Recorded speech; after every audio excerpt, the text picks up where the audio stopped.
Let's go. Cut. Yeah. So, welcome everybody to the new episode that is coming out very shortly. This is Daniel Allen. Daniel is, wow, geez, I normally start with, how long I've known people, but you are the longest so far. Like, we went to primary school together in Tikawiti. No, Pukenui Primary. Yeah, Pukenui, geez. So we were maybe 17. Make me very young, wouldn't it? And you, should be nice. What are we like? 37 sort of years, I suppose. Yeah, we don't need to give the numbers. We don't need to say how long ago that was. But anyway, we've both come a long way from back then, doing different things. But welcome, Daniel. Thank you for coming on. I'll let you give yourself a bit of a short intro, some back history, and then we'll get more into the meat. Yeah, thanks, Paul. As Paul was saying, I've known you since the 1980s. But we don't want to give away that. Okay, sorry. I've known him a long time. We used to play Spaces. I used to come over to your house. You had a computer. Yes. Yeah. Yeah. I remember staying over your house when we were kids and playing some racing car game. And it was so much fun. I can't remember what it was. Oh, I keep trying to pick my brains on the games we used to. We used to have this one which was a street ride, and you race down this thing, and you buy parts out of paper, and you build these cars. That was me. I don't know. No. I know we were playing around with a track builder, and the cars were cool. Yeah, but then Mega 500. Ooh. And then in the morning, your mum made me pancakes with peanut butter. There we go. It was the first time I've ever tried pancakes with peanut butter, and I was skeptical. And you and your mum were like, "What? You've never tried this?" And I tried it, and yeah, it was good. And I was converted. So that's probably one of my earliest memories of hanging out with you. There we go. Yep. You want me to talk about myself, or? Yes, definitely. The journey from then to now, and it can be wow. Yeah, well, it's been a long journey. It was around the same time. Actually, I started getting into comic books. Obviously, video games was a big passion of mine as kids, but not long after that were comic books and X-Men comics, and so I just absolutely love the artwork and the stories of superheroes, and that's when I probably first started drawing. I might have drew before then, but I don't remember. But that's when I started drawing out of the comic books, and my passion for drawing sort of started. Yeah, high school I didn't pursue it. I thought art was something that only talented people do. And so I didn't do it at high school, and it wasn't until many years later that I've started drawing again. I went off, had a career in television, and that was awesome. But then it got to a point just before COVID that I was like, nah, I really love drawing, and it's come back and hit me really strong, and I've been doing it ever since then. And so yeah, so I'm on the path to try and make my hobby into a career. Couple of good points there. It's interesting where you can do something when you're really young and enjoy it, and then just find something totally different that you enjoy, but and then you get back into that. Like, how did you get to that point where you're like, fuck, I'm going to pick up a pencil or a paintbrush and just start? Was it like an epiphany, or? Well, there's a book out there called The War of Art by an author called Stephen Pressfield. I think that's his name. And he talks about when we're growing up, we have our calling, our passion, but we don't always understand that's what it is. We don't always, or more commonly, there's just too much hard work to pursue that. art is a very common one where the path of an artist is very tricky and unclear. You don't normally like go to school, go to university, and then get a job at a company like you do most careers. You've got to like sort out like what your medium is and what your audience want and what your message is and all that sort of stuff. So this book, War of Art, talks a lot about how you kind of just, instead of doing the hard work, you kind of find a more easy road and you find something similar. And he calls it a shadow career. Oh yeah. And so it's kind of like, I think, doing TV, it was my shadow career where it was hitting my creative needs Yeah. to an extent, but it wasn't what I was truly wanting to do because of many reasons. Yeah. Hard work maybe. Hard work because a lot of it at the time that I was growing up, especially because I wanted to do comics and stuff like that, you would have to do yourself. Yeah. And that's really tricky to do. It's a lot easier these days with the internet. You can, whatever art passion you want to do, you can probably find a course online. But back only like 5 to 10 years ago, that wasn't even around. So yeah, I ended up in television. It was creative and it's a little bit more step by step. I went to tertiary school and then ended up at the bottom of the entry level job in TV, and then you kind of work your way up. And it was an awesome career, but they just got to a point where you kind of like is becoming the top of this career really what I want? And I'm like, nah, like it's not really that cool. I've kind of done a few things now, and there's not really much motivation to keep pushing it. And so my creative outlet was starting to actually re-emerge and spending time at home after work, like it just started to build. One thing that I would do is just tell myself, just do it for 5 minutes a day. You do it for 5 minutes, but then you realize 20, 30 minutes has gone by. You're like, oh, well, that was easy. You just tell yourself 5 minutes and then an hour's gone by. And it just kept on building. And then, so I was building up my like fundamentals and all that sort of stuff in my spare time. And then like COVID hit and my work, because I became a contractor, my work just got wiped out because I work on site. I couldn't do any work, and so had lots of time to spend on my art and during COVID, and then it just kept on snowboarding. It gets to a point where it's like, I'm in too deep. I can't stop this now. I've got to make something of this. If I kind of just put it aside now, it's like, wow, my personality doesn't really like quitting on things. Like, to my detriment sometimes, where maybe I should have, but you kind of look back, you're like, what was I even thinking? Keep on pursuing this, but you just keep on going and you're committed.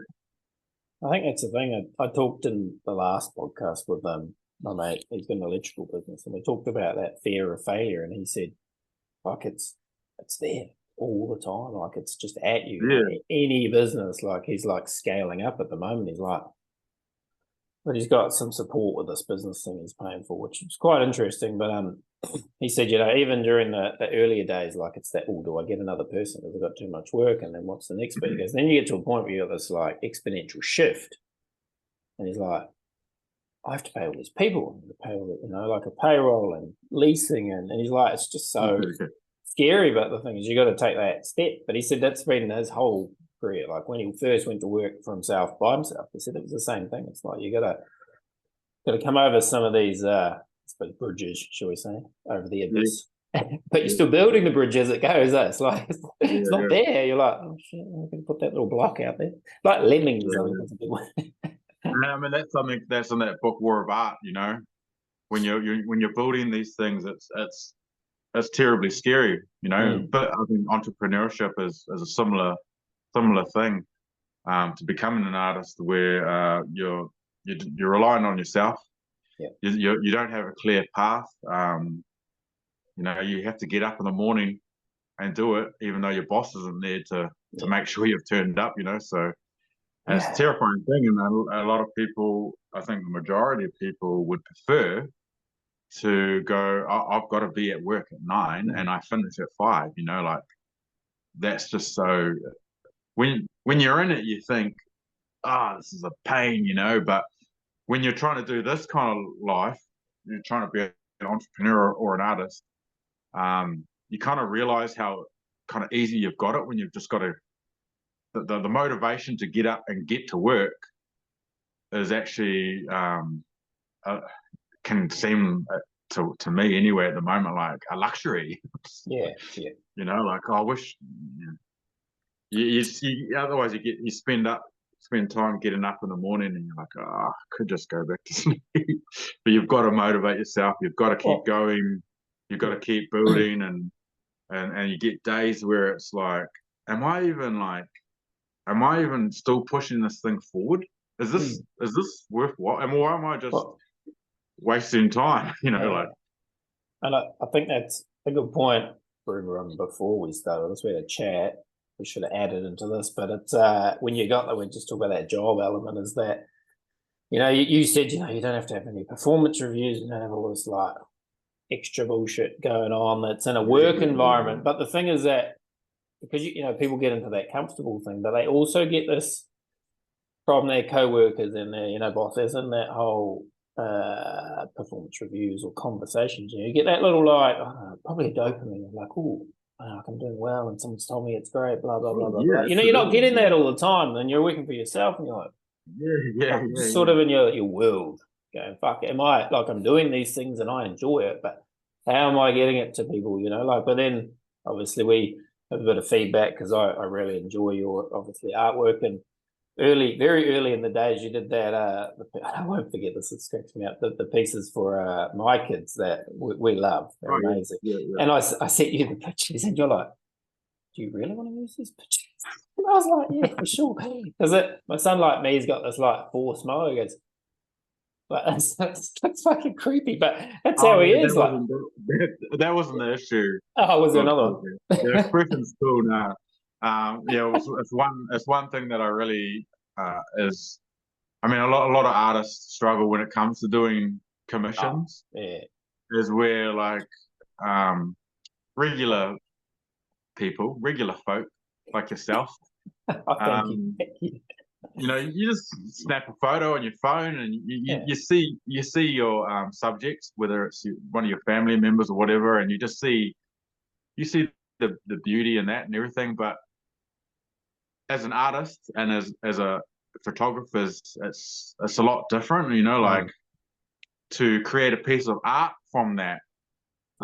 You're needing a few things like lighting and framing and stuff like that, which common regular folk, you don't really care about. You're not snapping the photo to be Portrait of the Year award or anything like that. But when you're trying to create a piece of art like a portrait, then you're wanting some shadow in there and some depth, so you got something to work with. Otherwise, generally people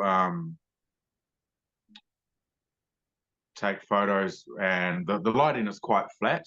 What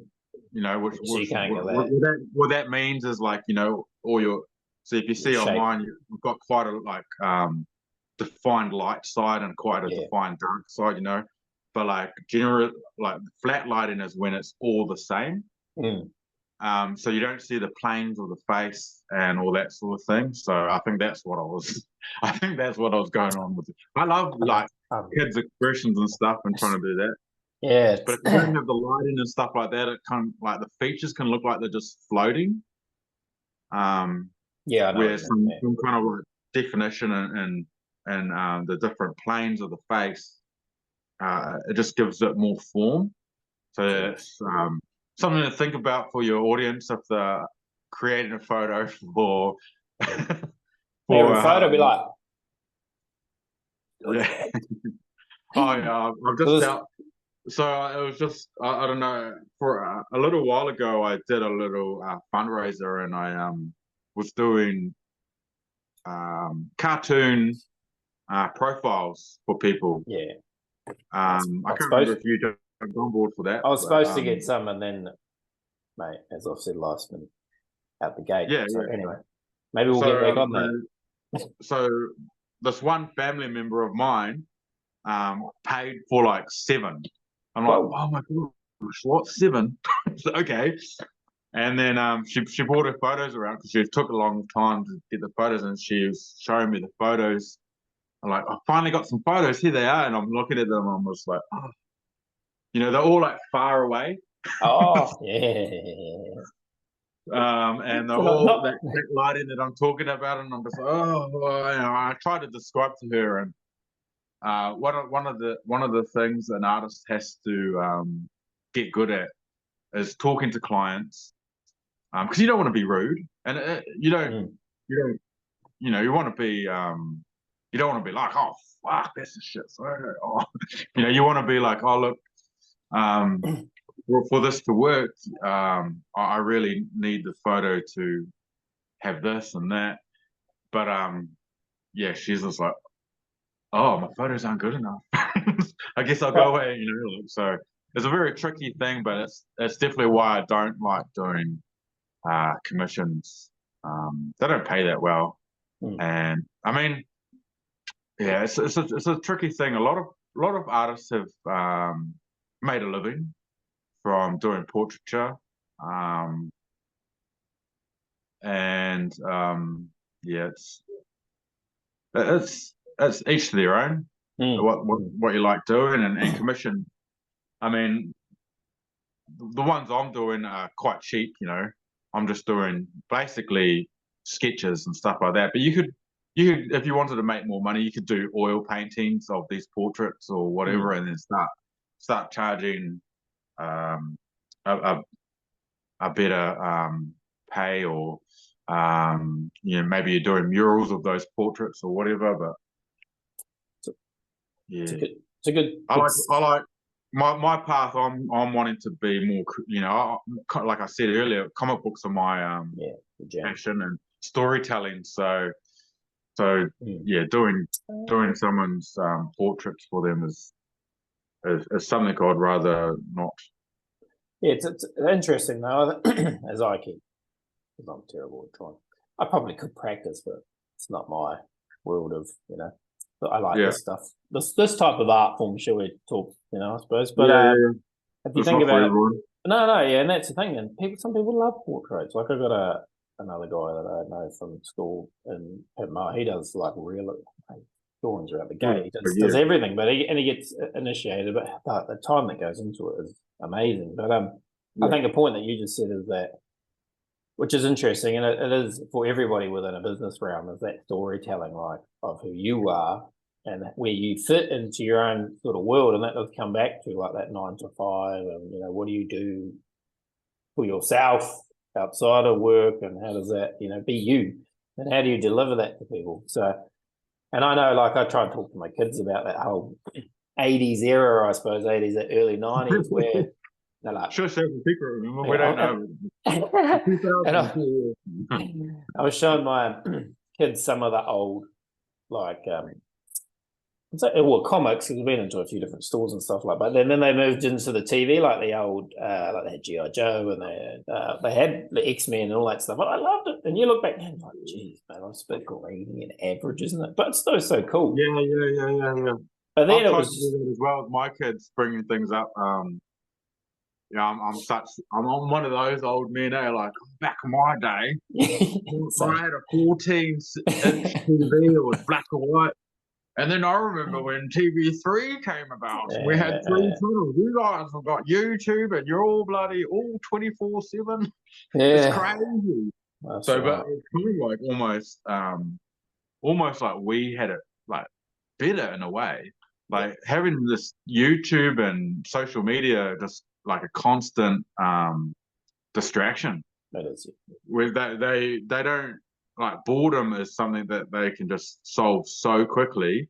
Where boredom is like really undervalued. We it is. would get bored, you know, because there's only three channels. We'd watch Teenage Mutant Ninja Turtles and I don't know, Darkwing Duck or whatever was on Yeah, at the time, Transformers, and then the TV would finish because Neighbours was on. We don't want to watch Neighbours, so we'd turn it off and we'd go play outside and you know, like figure out something to do. We'll do drawing or we'll yeah, even the video games back then. You know, video games these days are endless. yeah, they are.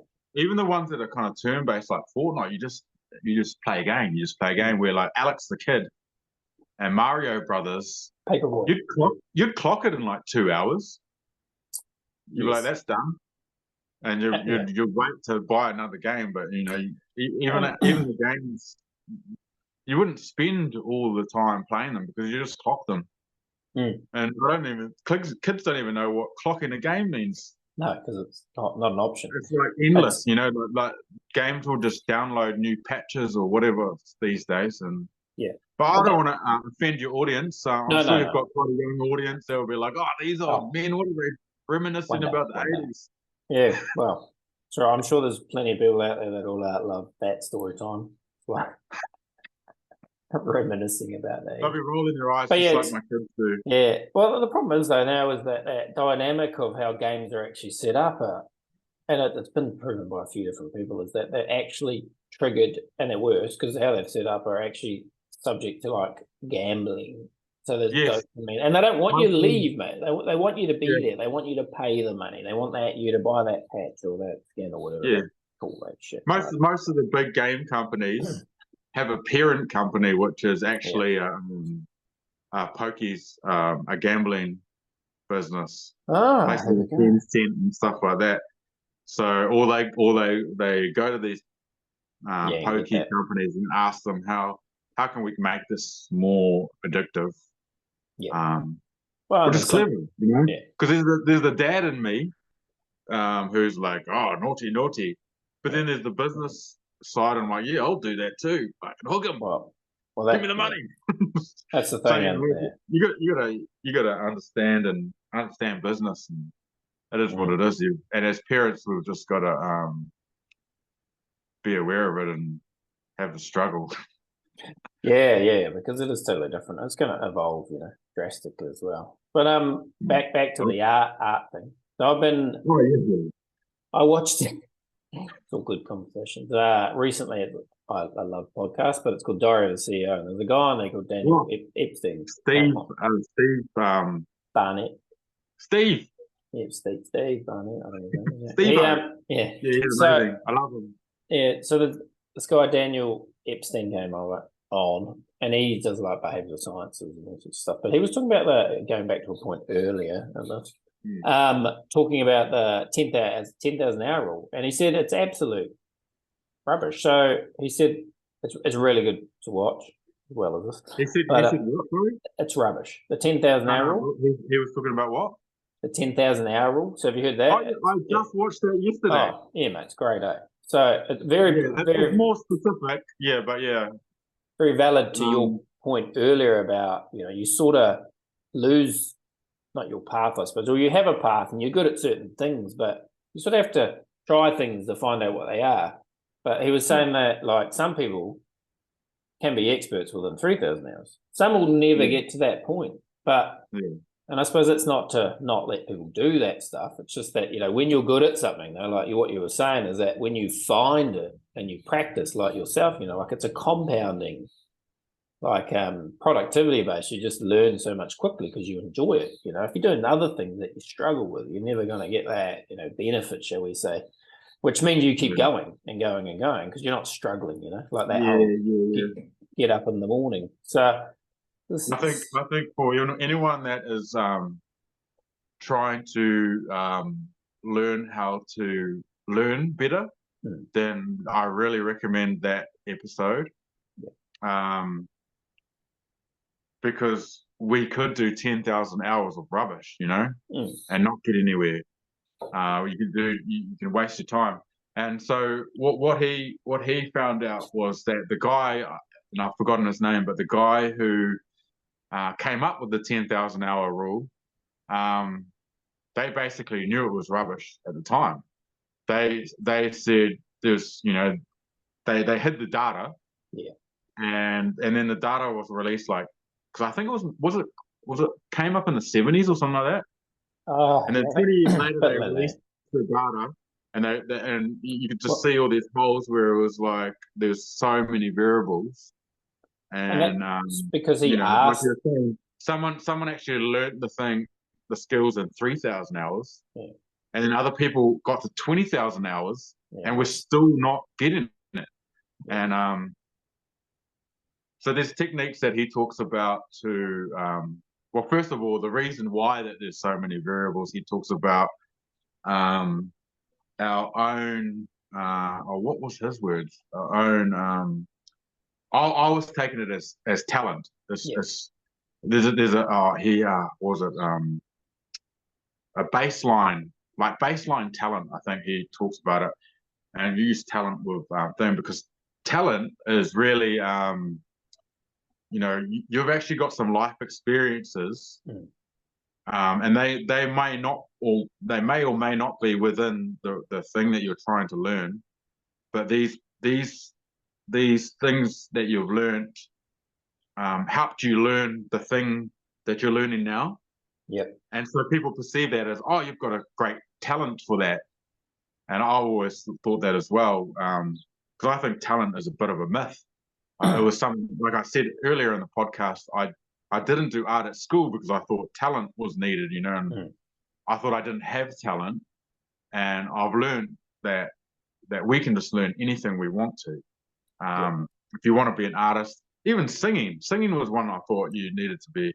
And of course, there's a point where natural talent, and especially with singing, you can't really change the sound of your voice too much, but you can learn how to sing, and you can learn how to sing to probably a professional level if you had all the right steps in place and practice. And so that podcast talks about how it was one, I was listening in the car, and it was one of those ones where you kind of like, I should really be taking notes on this. I agree. Because it's like it's like I've talked about it before, with friends and colleagues about my art process, and me putting in 10,000 hours, and you can really be like spinning your wheels when it comes to that 10,000 hours. And we were talking, I think, before the podcast about how when you're trying to build your own thing, and you get this anxiety about, like, is what I'm doing moving this along, or am I just spinning the wheels? So you really want to try and plan out your 10,000 hours. You want less than 10,000 hours, right? Ideally, everybody. So what was the words he used about the learning? The like, I don't know, planned learning. You want to plan out. You need to reflect, and you need to experiment. He emphasized experimenting outside of your kind of realm a little bit is really important. They were saying that there was a study done on people that become high-level athletes, and Stephen was saying that it was one of the Williams sisters that plays tennis, is that they thought she was just pure tennis, but she'd done ballet, and she'd done, like, I don't know, soccer, I don't hope it's that, but all these other sports as well as that, and that gave her that different balance of skills to actually perform at that high level, because it was different, but she had to focus on tennis obviously as well. I quite like, it's interesting that we're in a podcast talking about another podcast. But just quickly, like, one thing I enjoyed about that was how they talked about Tiger Woods, the Tiger Woods type story, the Michael Jackson type story, where we love as a society, we love these stories about this kid with all this talent that came through and he became the best in the world at it, And then he used, was it Roger Federer, I think, as an example. Was like, this is actually the more common story, but we don't talk about it. Where Roger Federer didn't start playing tennis young. He actually played rugby. He played a couple of other sports, Yeah. And this is actually the norm of top athletes. The elite athletes, Serena, I think, was one that they brought that up because I think the story is that she was honed a lot since she was young in tennis, but the fact is her dad actually did make her do a lot of other sports and stretch it out. So I think the point being, because they were trying to talk about specializing and how specializing can be your strength at the start and your weakness at the end. Because you're too. It can speed up your learning, but then once you get competent, it kind of plateaus, and spreading your skills out a bit and learning stuff from outside sources can actually strengthen some of the things in your learning process. And it's an interesting concept being in New Zealand and Australia a couple of different times. You find that, and I think it's because you get larger countries and people have different skill sets. New Zealand's more of a, we call it the number 8 wire type of thing, where everyone gets into everything. So you do anything because that's just what you're going to do. But in Australia, you're very this is the piece of work you do. And I noticed it before I was leaving that it's happening there with builders. They're like, you go from being a builder that builds everything, like you put up the jib rock, mate, everything. But then all of a sudden it comes into the sectionized thing because it's quicker and more efficient and supposedly cost efficient, where I build this bit and then they do all of that. And I just stand there and make sure that it's done right and then it's finished. So your skill set just gets so niched, isn't it? So I can now build a house, but I can't because I've never completed a whole house. Like that whole dynamic of being a builder is, as an example, has totally changed. I think the worst thing about it was as how it affected me personally when I was young was thinking not only the talent thing, but because the Tiger Woods type story, the child prodigy, the stories of people finding their thing really young, that creates a lot of anxiety for a kid. When you're thinking man, what am I going to do with my life at high school? And you're so worried you don't have your thing, and you're worried I don't have enough talent for what maybe my heart's telling me to do. So I should ignore that and go do a shadow career. And so it's a shame that we love those stories of kid prodigies. We should be sharing more of how try a few things and then work hard as fuck. Because that's what most people do.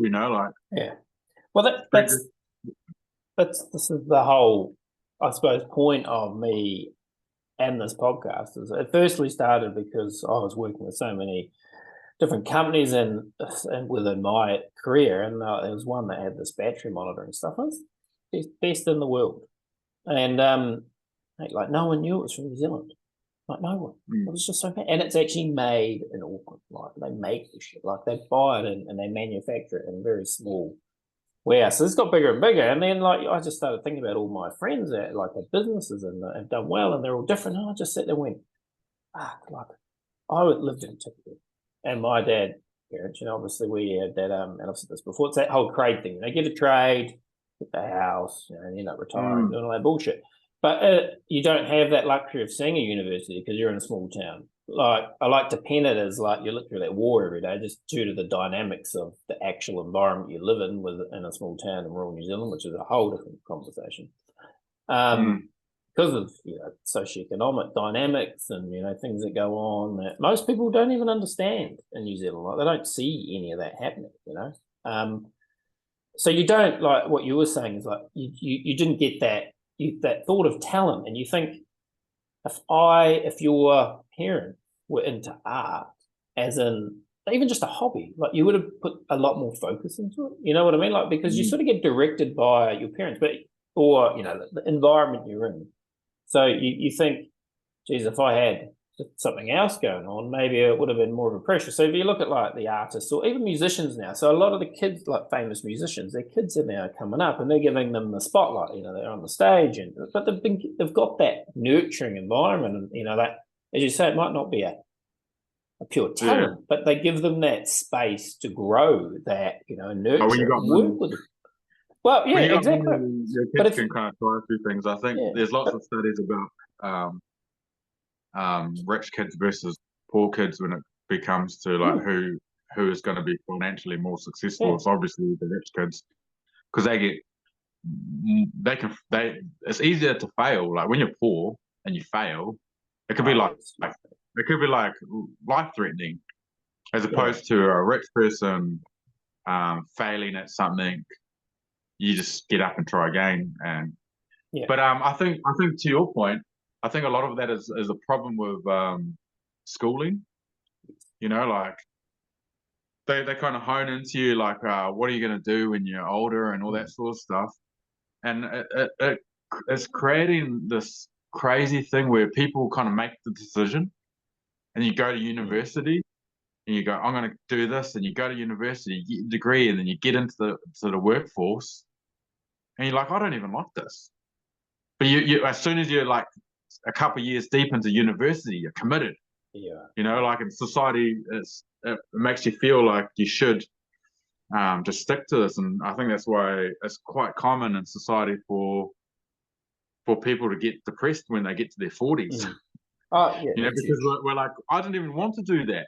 Hmm. I just kind of like thought it was a good idea when I was a kid, signed up to the uni and got in, and then just committed myself to it. And then you get to your 40s and you're like, damn, that's not even what I want to do. I want to draw cartoons, Yeah, or I want to be a singer, or I want to, do this or that, whatever your passion is.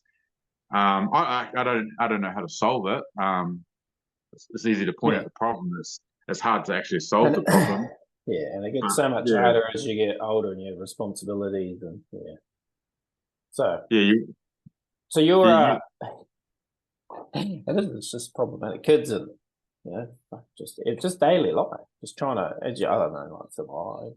It's been especially going through the dynamics of COVID, and like it's added other well, I dynamics think of mental I health. think advice for young people, like high schoolers. So I'm sure you've got a big teenage audience. Or you've probably got parents, and their kids Yeah, might be going through that. And I think we want to just encourage them to try a lot yeah, of things, right? Try a lot of things. I think it's bolstered by how we're talking about this Epstein guy, controversial last name there. But like his studies, he's bolstering that, you oh know, yeah, for like get your kids trying a lot of things yeah. because you don't know what your thing is until you've tried a lot of things. Don't worry about specializing things, and try and take pressure off your kids when they are like going into the workforce in their late teens or early 20s. Yeah. Because it's just crazy What? to think. And you don't know, like look at when we're young, and we were talking about earlier about the blooming 14-inch TVs and Yeah. how you dial in the bloody channels and all that sort of shit. And look at us now. We're talking to each other across the ocean. Mm. I'm here in New Zealand. You're over in Australia. On these things that I put in my pocket. So we don't know what No. industries are going to be Yeah. Exactly right. strong. I mean, unless from a young age, you know that you want to be a doctor or a lawyer or one of those things. They're just Yeah, and there's a lot of, I like to tell my kids that you should use, if you can't do what you want to do as a passion, obviously you want to enjoy it, but you can use it as a tool, like especially if you become a doctor, like you can go, okay, well, I can do a few days a week, but you get stuck in this money circle, and then you can do a few days doing what you really want to do. Like, 'cause money, as we said before, money helps that, support those outcomes. But yeah, so geez, we could talk about all this for days, mate. I really enjoy talking about it because it is a problem when you've got kids, and we've come from where we are. And as I said, the whole point of this was to actually try and get to people and go, okay, well, there is actually careers out there, and these are the things that you can do. Yeah. Well, you're just got one more thing to say on that. It's like something that I've learned in the last only like 4 or 5 years since I've like picked up, because I'm an example of someone who's tried to get into what my passion is, couldn't get any money, and I had kids. So I went back to my shadow career. Yeah. And then think what I learned, and it comes down to hard work and a bit of discipline. But what I learned the hard way, and what I kind of regret, was after studying I did a bit of study in animation, and was trying to, I was trying to realize that art is actually my passion and I want to pursue it. But I had this problem where you think that it's got to be a job. Yeah. And that's a real problem. So I thought, I've got to get a job. And then we in my last year of study, we had my first child. So the pressure was on, try to get a job. And I spent a few months trying to get a job, going in, doing work experience, but I couldn't land a job in animation, or it was a bit of a rough time globally. I think we were going through a recession. And I went back to my shadow career and in television, and got a job there, and that solved my financial problem. Well, the problem here is that I stopped doing art because I was like, I've got my job now, and I've got kids and all that sort of stuff, so life is busy, and I just went all in on my shadow career and had a great time. But no, I had many years where I didn't do art, and so my point is, like, if you have something like art or have a passion, and you're not making a career of it, and you have to solve the problem of poverty. Solve the problem of poverty, get a job, whatever the job it is, but don't think that defines you, because that's what I did. I thought, okay, well, I'm not an artist, I'm in TV. I could have gone, okay, I'm solving the problem of poverty by getting the job in TV, and spend 1 hour a day doing art just to keep it going. Like I was talking about earlier, just 5 minutes a day. Yeah. Just try 5 minutes a day just to keep it going, just to keep yourself there. And then, do your work, pay your bills. It's very important. You've got to look after your family, look after yourself financially. But you don't need to define yourself as like, well, I failed that. Just keep it on the side, and then it will grow, and it'll grow into something from that eventually. It's a very good point, because they do. I've learned it too late. I got pretty broke a year or two ago, and I earn a bit of. I'm kind of like you'd say a part-time artist. What do you say? Yeah. Anyway, so I'm not a full-time artist, so I'm not paying all the bills. But I had a point where I ran out of money because my contracting dried up a little bit, and I had to go do something else, and it just creates all this anxiety where you're like, oh man, do I have to stop doing art and doing that? And I realized I just got up an hour earlier. Did a bit of art, and it kind of ticks the box. Yeah. And then you go to work, you earn your money, you come home, and if you can scrape a little bit of time in at the end, that's good too. But just get up a little bit earlier and keep it going. And that's when I kind of learned. I was like, oh, yeah, sweet. Just work is solving poverty. It's not necessarily there to define who you are and whatever it is. If you've got a passion and a calling, just try and find the time outside of it, and Very then build well, from there. very well put. You know, it's yeah, you gotta fuel yourself. You know, you can't just be that, as you say. Like a lot of people get to 40 and they're fucking depressed because they haven't filled any cup outside of a money cup. I was talking to someone recently about this, and the problem is how we're built is we're defined by materialistic elements, not about how we've actually filled our cup. That's the problem, and a lot of people get to that point. They've had Yeah, kids. it's society's fault though. Yeah. Oh no, yeah, but and it's worse because it's the social like we media you element. know, we have to buy a house, and we have to buy a car, we have to pay our fucking rates, and sorry, I swear, pay the bloody insurance. You know, it's like. But it doesn't take much creativity to think of a society where, I've got neighbors here. We don't even talk, right? Yeah, that's. But like, you can easily think of a society where, like, we just grew our own food. I grew one thing, he grew one thing, and I lived in a society, and we had a little blooming. It's not hard to think of alternate societies where money isn't such a necessity thing. I mean, I'm not anti-capitalist. I like, it creates a lot of good industry, and it does propel us as a society forward a lot of the times. But then it does have its ugly side, and is what we're talking about. It can make us feel trapped in our careers, or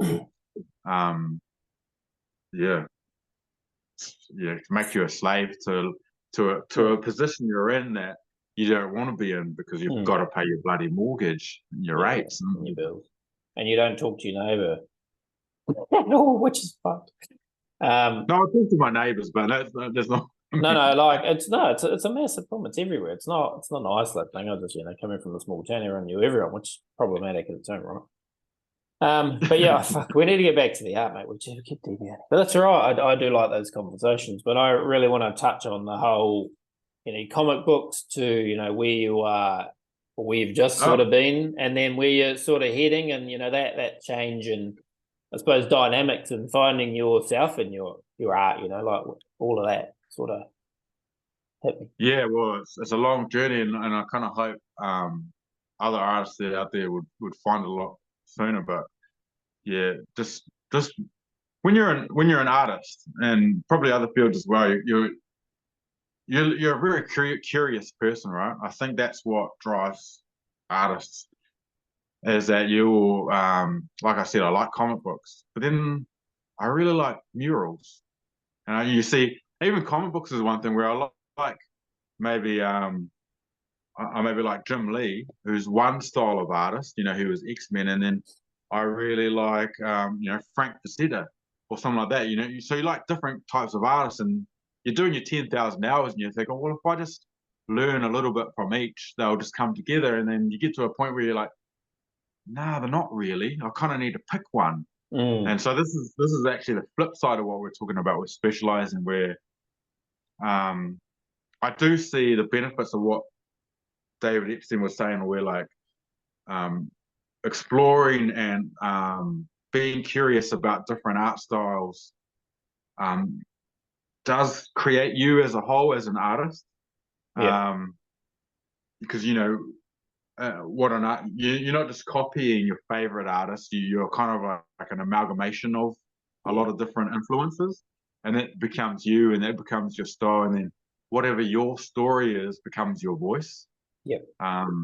So whatever your background is, and who you are as a person, and your views on the world, they become your kind of voice. And so the artist's journey is figuring out a lot of that sort of thing, and that's a mountain in itself, right? And then and to tie in what we were just talking about, then you've got to like figure out a way to make money doing it. And so you've got to figure out, okay, do I want to make blooming paintings and sell them, or do I want to paint on walls and do that, or do I want to, like we were talking about before, do I want to paint people's children, draw people's children and try to make money doing that? Do I want to paint birds and go down to the market and sell them there, or what I mean? So, and as one big thing I've been dealing with is not only style being something that I'm real curious about and trying different things and mediums, and I like this medium, but I like this medium too, and stuff like that. But you kind of do need to, I think, obviously I'm still at a student stage, really, even though I've been doing it for years, where I'm now realizing, like, I've been playing with a bit of business, trying to do art sales and sell prints and stuff like that. And I'm not as passionate about it as doing comic books. So now I'm like, okay, let's work on that speciality, at least for this part of me, where I really want to I really want to focus on that. And this kind of stuff is like, it's like that solving the poverty thing on a different level, where like trying to have different income streams is something artists kind of have to do until you reach a certain level, whether it's creating art prints or doing commissions or doing tutorials online or whatever, or classes in person. Having multiple revenue streams is smart. I mean, I think even entrepreneurs would probably agree with that. So eggs in one basket, they say, don't they? Art prints is something where I'm like, and doing capital A art, it's something where I'm thinking, oh, well, that's a possible revenue stream for me. And I really like t-shirt art and designing t-shirts and stuff like that. So that's cool. It's like, that's a revenue stream I want to tap into, and that I want to spend time doing. But it's also just another distraction from, should I be doing comic books stuff, and like, so you can see why in my head I've got so many things going on, and yep. So I've got a bit of positive movement towards the comic books, where Creative New Zealand have given me a bit of money. Oh, nice. And so they've given me a bit of money, and I'm able to spend a bit of time the next few months working on a comic book. And I've teamed up with a writer. He's a TV writer. He's done a few TV shows over the time, and he's got a story and a pitch that I'm actually really into. It's about, I won't give too much away, but it's about a boy who's growing up through the system, and the government system, there's foster home and stuff like that. And it's about his journey from being this troubled youth to being a legend, And so, like, it's due to my upbringing and background. I can relate to that a lot, and so I'm really excited about getting into that project. Because we've been given a bit of money. It's great, but it's not like a job. It's not like I've got an employer who's given me tasks. Like if I was working for Marvel or DC, it's not like here's a story and write it out and then you'll get paid.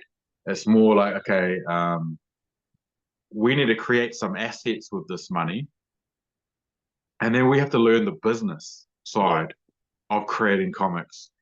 So I'm having to learn, like, what is printing costs? What is coloring costs? What does our team look like?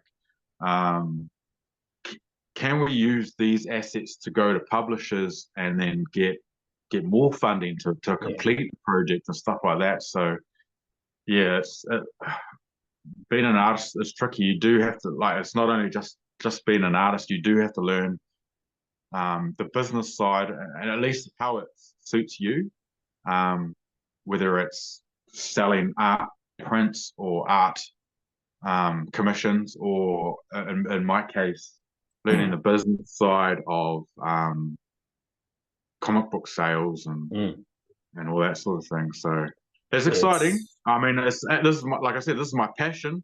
It gives me, it's funny because it gives you so much anxiety when you're doing this sort of thing, like, but at the same time you're excited. Like, anxiety and excitement can be quite a similar feeling. where I'm excited, like I'm doing a project, and yeah, I'm looking forward to getting into that work and exploring that, and hopefully that is successful. And what I mean by successful is, and hopefully I can complete these assets, create some assets that can then mean we get more money, and I could be doing that full-time, storytelling, comic book, making graphic novels as a full-time artist. That's my goal, and because I'm solving the issue of poverty by contracting in my old job at the moment, and so I'm away every weekend, and I do odd works. So being successful in this project will mean that I could probably cut back on that, focus 100% on my art, and yeah. That's good. Very good to hear. And that's the thing, I think, if you break down success, like in general, if someone's actually giving you like money, so it's like, fuck. Oh, You know, like, there's whoa. no black and white to what success means, right? No, exactly right. And it's the thing is, I think I am, and this is, I did at uni, like I did business, and I probably shouldn't have, but it's been amazing for me, is they make you do reflection. I was like, why? Well, I don't look at like what I've done, but as I got older, everything I looked at, I was like, Jesus, if you don't reflect on every piece of your sort of life, you're never going to learn anything. You can't take that forward because you forget so much, like, so you gotta use it. That's one of the key tools that David Epstein was saying. You've got to put in the work, and then you've got to reflect on your work, because if you just spending hours grinding, but you don't actually look back at what you've done and how you can improve from that, you don't know. You've got to look back and say, it's very humbling as an artist too. You do a bit of work, and then you let a few days go by, and you really look at it, and then you go, what can I do better? And as I don't know if you ever find like a artist who is that cocky about their art or anything like that, because art, you're criticizing it so much to get better. Now, if you want to get better, then you will see the problems with it. I'll show you a piece of art of mine, right? And you'll look at it, and all the bits, all the funny little bits and nuances in it, you'll be like, that's his style, Where I'll look at it and be like, that's a mistake. That's a mistake. That's a mistake, So that was something I learned earlier in my art journey, was like, if I show my art to people and they compliment me on it, like, take it, like, because your opinion, it's offensive of me to think that your opinion is worthless. No, exactly. To think, he's not an artist, he can't see the thing. Your opinion is valuable. Being able to see it from outside of me and know that other people like it is something that balances my anxiety, like, where I'm like, because I'm always looking at it and going, oh, I didn't like how I did that. Oh, I didn't like how I did that. And it's I've used that as a good balance. But you're always looking at your own art, and to the point of reflection is, you sometimes you don't want to look at your old art. You just don't want to look at it. And I look at stuff that I did like a year ago or so. I'm like, ooh, it's disgusting. But then, like, you want to go, okay, you want to do it more often than that, so you can go, okay, what's my strengths? What am I okay with anyway? And like, what do I need to work on? Okay, so maybe I'm okay at drawing characters, because I spent so many hours drawing naked chicks that but my backgrounds are weak. I need to draw more of that. So that's where reflection and your learning journey is important. So it's very, very good stuff, to be honest, because reflection is key. to touch on the art behind you, so you've, Don't be too hard on yourself. because I've obviously watched you and your different pieces and I don't know, different types of art, I suppose. But you've sort of focused on the comic based elements, but then you've also got that landscape stuff that comes, I suppose. You're sort of trying to stitch some heritage into your own art, I suppose, and help. What I feel, I don't know, you could probably put it in a better way, finding that sort of history in New Zealand element as well as, I suppose, and bringing yourself through. Like, I find it quite very interesting because not a lot of people focus on it, I don't think. Well, like I was saying earlier, you learn your art style and everything, but a lot of it is your voice, right? As an artist, you're just not going to draw LGBTQ art if you're not in that world, but if you are in that world, it doesn't mean you are going to do stuff but you may want to express yourself in that way, where I am trying to learn more about my heritage and stuff like that. So I think that fueled my passion for New Zealand history. So at high school, I was, we did Māori, we did history. Oh, I did history, sorry, it was a selective. And I went and did history, wanting to learn, like, what's the history of New Zealand? Like, why does no one, we talk about the treaty, but we don't actually know what the history is. And then I went and did history at school, and they taught us about the blooming Russian Revolution. Yeah, wars and just weird shit. I don't give a about these bloody Russians. It was actually very interesting, but it wasn't topical. It wasn't what I wanted to know, right? Yeah.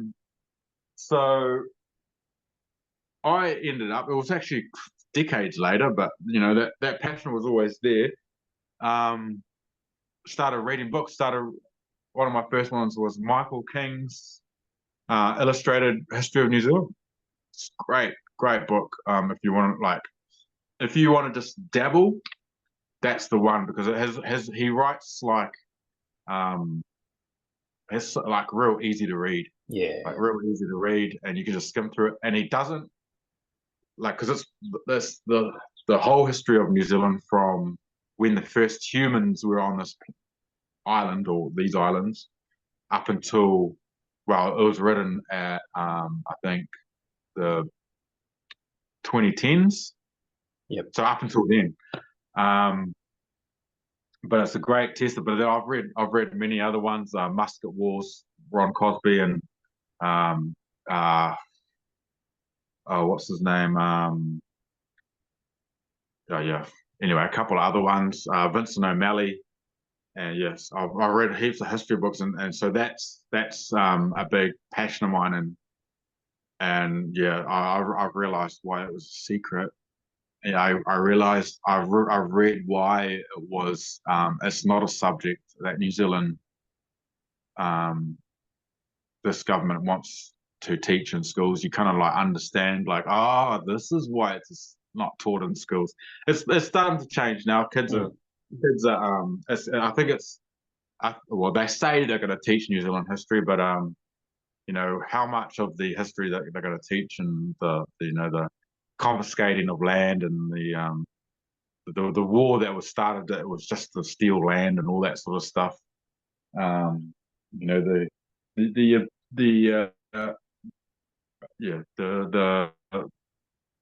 crushing of the language and the culture and all that sort of stuff, the intention behind all of that.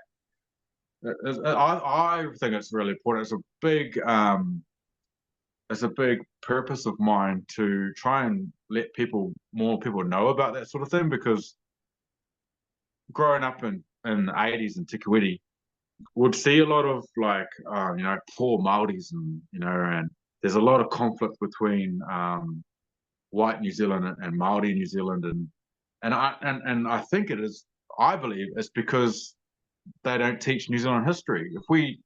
If all New Zealand knew what happened, because a lot of people blame the Crown for what happened, but it wasn't the Crown. it was, General Grey. It was like one person who lied to the Queen to get an army over here to wage his war so he could sell things. It was Governor Gore Brown. There were certain people in New Zealand that so anti-crown ideas would not be so much. It's anti these certain people in our history. They actually manipulated the crown and everything to feed their own greed. And then there's like also the plight of Māori here in New Zealand, and kind of like it's always on the news. Oh, anti-gang this. We want to squash gangs, and there's so many bloody gangs, and why are there so many poor Māoris, and they're always complaining about the treaty and all that sort of thing. I think not if there was a wider knowledge of like actually what went down, and like, because really in a perfect world, Māori should really be the richest people in New Zealand, right? They should have all the assets really, except for like certain businesses, but like a lot of the land, a lot of the sea assets and stuff like that, and water and stuff. Really they should have been the owners, and they should be more wealthy, and then you wouldn't, if the land wasn't stolen and then generations of poverty didn't occur because of that, and racism, then you wouldn't have today where you have Māori as a poorer people, the poorer because their land was stolen generations ago, and the generations are still alive, and there's more to it than just that, because there's actually the nuance of Māori culture. There's a lot of things when like connection to your tūranga waiwai and marae, which means where you're from, where your people are from. The whole having to move into the city is a big conflict in that as well, and being away from your people, and then but yeah. I might have waffled on there, but sorry. No, it's all right. It's interesting. It was definitely a part of my art, and that's good. And my message that I want to push. It's good to see that's coming out, because as I said, been through like a lot of that journey and the days, I suppose, and it's still problematic now, that poverty element, and something I also find difficult is that like they've got all these the iwis now have been given this elements over the years, but the problem is it's all controlled by certain people. Like it's not feeding back down. Like they've got large assets, not as big as they should be, but that money's not been divided how it should be. Like I don't know that the elements of it, but it just players everywhere. Right? Just because there's good and bad players on all sides, and I think that's kind of my point about knowing history. Yeah, exactly right. Knowing that you don't like being racist to either side. It doesn't make sense.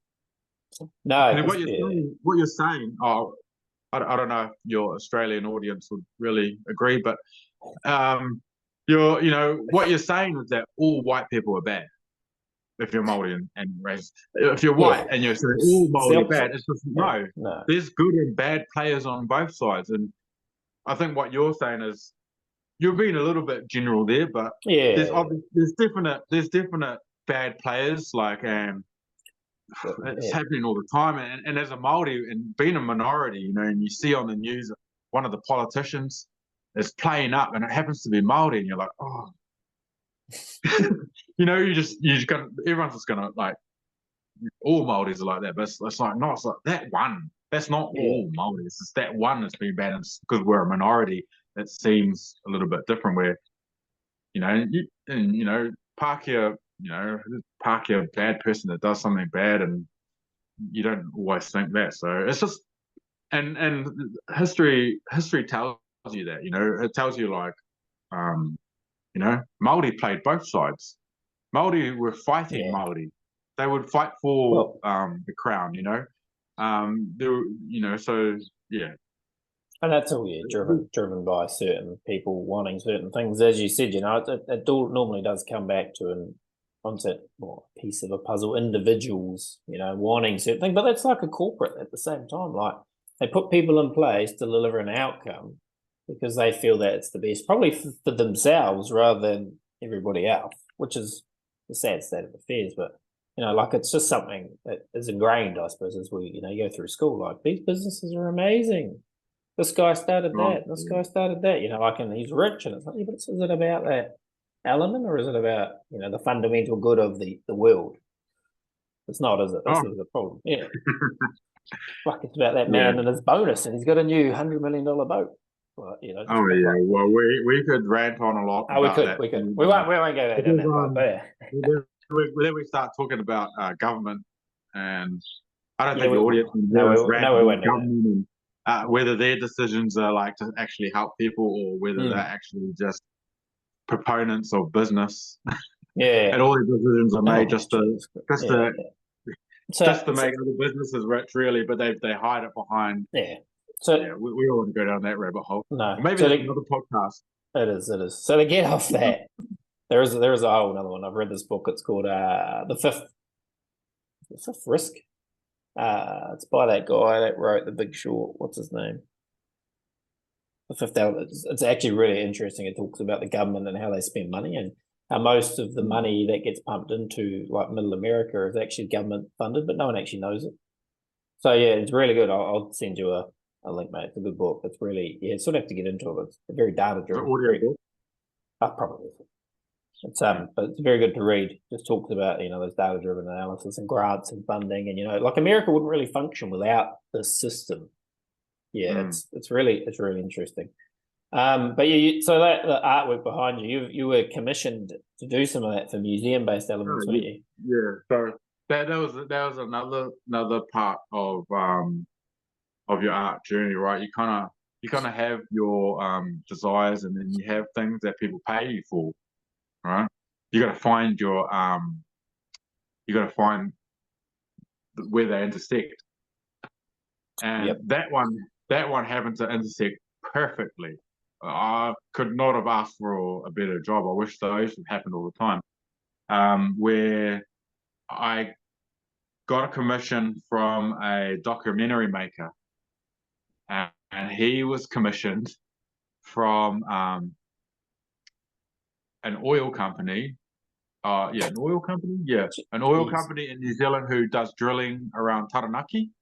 Yep. And they have been trying to, because they're a really old company. They used to just bulldoze the area without giving two fucks. Yeah. But since I think the 60s or 70s, I've actually tried to be like kosher with the local iwi around there.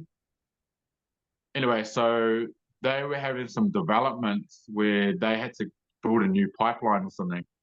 And so they were digging up things, and they had a archaeologist go through and find that there was actually a village there, a Māori village. And so the local iwi didn't even know.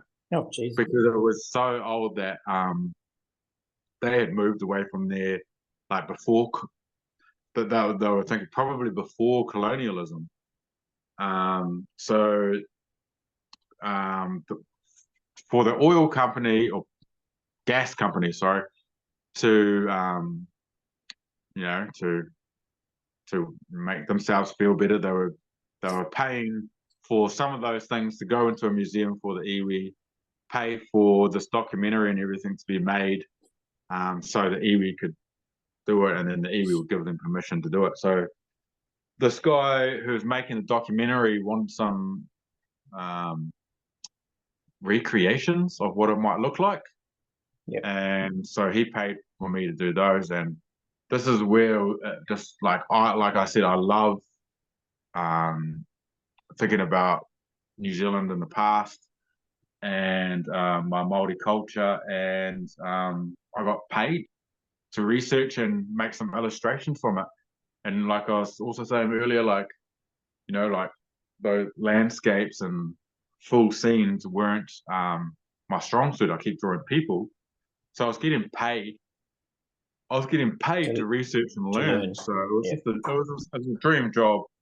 It paid well because it was, gas company money. And yeah, it's one of those jobs that don't come around very often. But when you do, you're really stoked. So And yeah, they should be in the museum, but I haven't taken them up yet. how did they find you though? Like, have it, your presence Social and that? media. Yeah. Or, so there we go. So that comes It back was into word that of mouth business. from Yeah. social media. So it was actually a colleague, a friend of mine saw someone asking if they knew any artists that could do this kind of work, Yep. and he tagged me, and then then the guy got in touch with me, and It's good. so yeah, it's a good good How, reason for having a social media presence and yeah. being you don't even need to be Active. that active, but But like yeah, being present. people that work actually having that up on a website or something like that. It did lead to another job That's good. last year where they had seen that work and they were like, "Oh, we think you'd be good for this project," and I did some illustrations for who we publishers who were doing a book that they wanted similar art, and um, so yeah, led to more work. So That's good. website, social media. Yeah. You want to have it if you're an artist because it's a valuable tool. And what's your website? It is danieldeanallen.com. There we go. Good plug. How many You can people do see you my art reckon? on there. I've got a portfolio up there. It's got my murals. It's got my illustrations. Um, yeah, got a bit of the other art. Sign up to my newsletter. Especially if you like comic books and want to learn more about what I'm doing in regards to creating comic books. I got a newsletter on there. How, I don't post it often, but so I won't spam. it's good to know. How many people do you reckon are doing that historic Māori based landscape work? Is that like it must be very Very niche. little, very little. I mean, like Māori art in general is a niche, right? Yeah, yeah. So this is a niche within a niche, and What that's is that? definitely Kevin, something you that gives thinking me there? anxiety. I want to do like kind of Māori based comic books. Yeah, So not only is comic books a niche, but Māori is a niche, and combining them together is like so it's terrifying. But I really believe in it, and um, I think the market will be there when we get there. Like yeah, I think uh, a lot of our stories they resonate with other cultures as well. yep, And there's a lot of cool things about these. Like for instance, a lot of my passion is Māori mythology and stuff like that. So that sort of stuff. Anyone that's into mythology would like that stuff. If you're into like the Norse gods and all that sort of thing, then you'd love Māori mythology as well. And there's some great stories. New Zealand history, like Game of Thrones, eat your heart out. New Zealand yeah, history has some great stories that are very Games of Thrones type. And like Māori were amazing at building like pars and like the way they adapted, like when when when we had the New Zealand Wars, um, you know, the Crown had been around the world colonizing and had gone over and just basically um, just destroyed anyone they encountered. So they were really, really cocky. They bring out their cannons. just show They didn't. shooting. They didn't really have strategy. They'll just walk with their muskets and blow people away. Where like Māori were very strategic and would like quickly build these paths and would win these battles against all odds.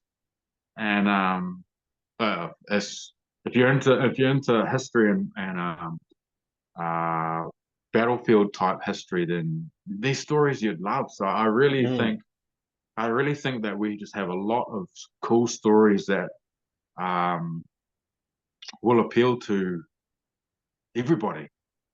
Yeah, yeah. There's a book. I'm just going to Google it quickly because it's called The Art of War. It's really good. You probably Yeah, enjoy it. really. Yeah, yeah. So you read it, yeah, mate. It's amazing. Yeah, yeah. And if you put that back against what you're talking about, it's people have different ways of, shall we do, understanding or concept of, but they understand the land and how you need to use that to your Yeah, advantage. yeah, yeah. Where you're a new person, you don't. And as you say, you're cocky as fuck. Roll up with your No, guns and you it's think you're really doing it. it's, if you pay attention to history or even modernity right now, you look at Russia and you're like, what are those generals thinking? Like, obviously, we don't know all the ins and outs, but it just seems like they've got, if not the biggest, the second biggest army in Yeah. the world, but they just rush their tanks in and they don't have any strategy. And it's like, have they not read The Art of War? Yeah, Then what yeah. but they have a different, so, and it's not uncommon for societies or cultures, certain cultures to Flex. have a lack of strategy. Yeah. I was just learning about Alexander the Great the other day and his battles with Persia. And it's a similar thing where Persia just thought because they had the biggest army, they just thought all they have to do is line up on a battlefield and they'll win. But then, like Alexander the Great, he just had natural instincts for battle tactics.